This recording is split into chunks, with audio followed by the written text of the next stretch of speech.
Okay, I'm up really early this morning, so it's kind of dark in here. Hopefully, you can see this. The relatives came.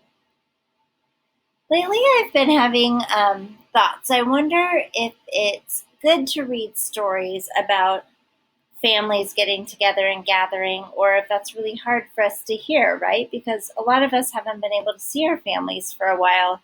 And I decided I think it's a good thing to remember that and talk about how great it is to get together with our families all together and how we can look forward to that because it's going to happen soon.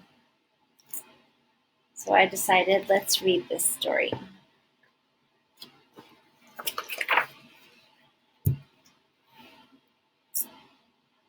It was the summer of the year when the relatives came. Do you guys know what relatives are? They're like all your family members, aunts, uncles, cousins, relatives, brothers, sisters. It was in the summer of the year when the relatives came. They came up from Virginia. They left when their grapes were nearly purple enough to pick, but not quite.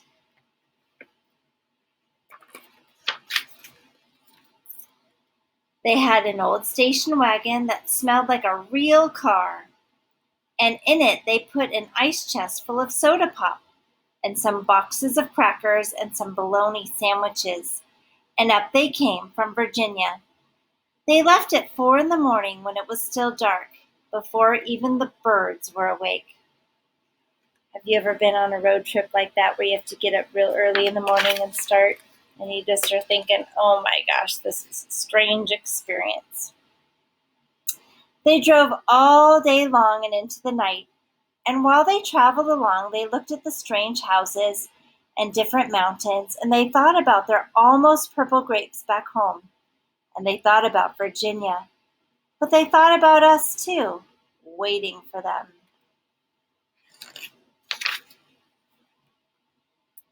So they drank up all their pop and ate up all their crackers and traveled up all those miles until finally they pulled into our yard. Oh my gosh. They sure did pull into that yard, right into the fence. Oh my goodness.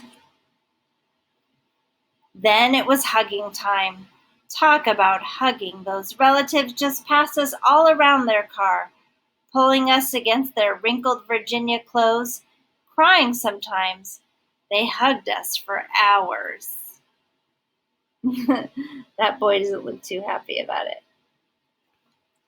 That's funny. Then it was into the house and so much laughing and shining faces and hugging in the doorways. You'd have to go through at least 4 different hugs to get from the kitchen to the front room. Those relatives. When I was growing up, we'd call that a family reunion. We'd get together once a year. We'd reunite. And finally, after a big supper, 2 or 3 times around until we all got a turn at the table, there was quiet talk, and we were in 2s and 3s throughout the house.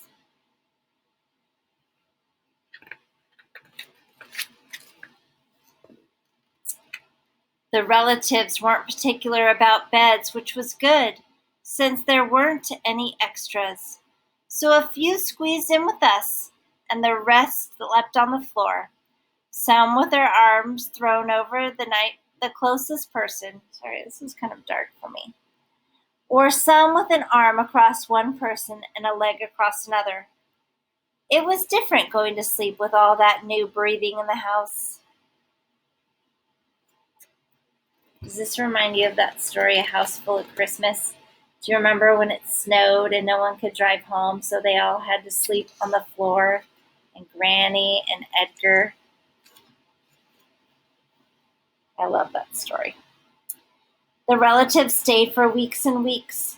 They helped us tend the garden and they fixed any broken things they could find.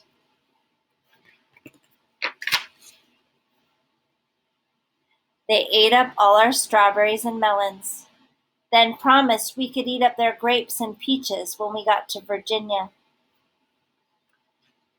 I kind of get the feeling that these families are farmers, do you? because the first family was worried about their grapes. And it kind of seems like they live where there's not a lot of houses. So I just feel like they might live like in a more rural area where there's farm country. That's just a guess. But none of us thought about Virginia much. We were so busy hugging and eating and breathing together. Doesn't that picture say a lot? Look at the dog stealing the food.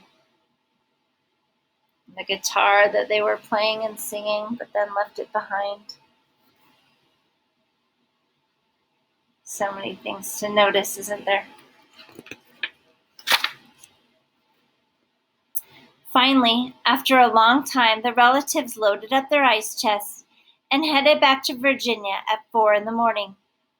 We stood there in our pajamas and waved them off in the dark. We watched the relatives disappear down the road. Then we crawled back into our beds and felt too big and too quiet. We crawled back into our beds. That felt too big and too quiet. We fell asleep. And the relatives drove on all day long and into the night.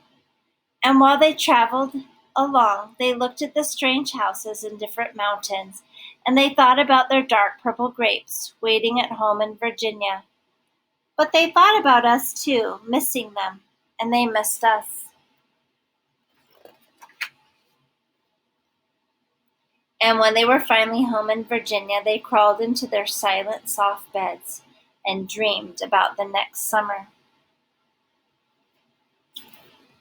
Have you guys ever gone away on a trip and you're so excited to go and you have the best time, but then you're so excited to get back and get in your own bed?